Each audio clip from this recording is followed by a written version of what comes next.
এই বাপ, মুসলমানের বাচ্চা কেন নামাজ পড়ো না?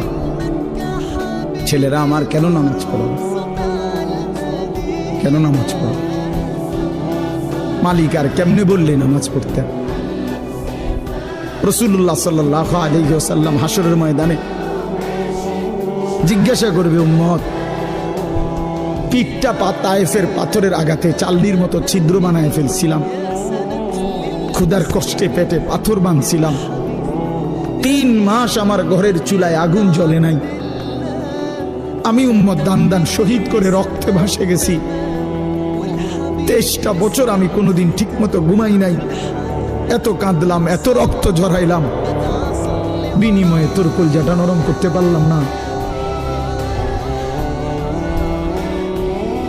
তোর দিলটা নরম করতে পারলাম না উম্মত।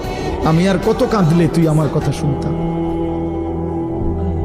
আমি আর কত রক্ত ঝরাইলে আমি নবীর কথা মনে পড়তো? বলেন, কি বলবেন ভাই?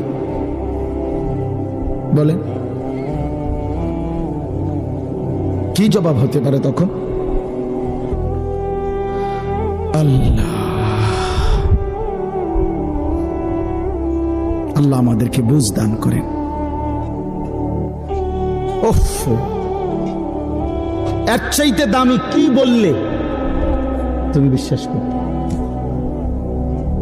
আল্লাহ তাআলা বলছে, দুনিয়াবাসী, আমার সবচেয়ে কলিজার টুকরা বন্ধু, আমার সবচেয়ে প্রিয় রসুল, আখিরি নবী, আমার বন্ধু, আমার হাবিব রসুল আকরাম সাল্লাল্লাহু আলাইহি ওয়াসাল্লাম, তাকে দিলাম তোমার জন্য। আমার সর্বশ্রেষ্ঠ কিতাব কোরআন দিলাম তোমার জন্য, এরপরেও তুমি পাত্তা দিলা না। এত বড় রসুলকেও পাত্তা দিলা না, এত বড় কিতাবকেও পাত্তা দিলা না। এরপরে আর কি দিলে ঈমান আনতা? আর কি বললে সেজদা করতা? আমার মতো মালিক আর কতবার বললে তুমি সেজদা দিতা?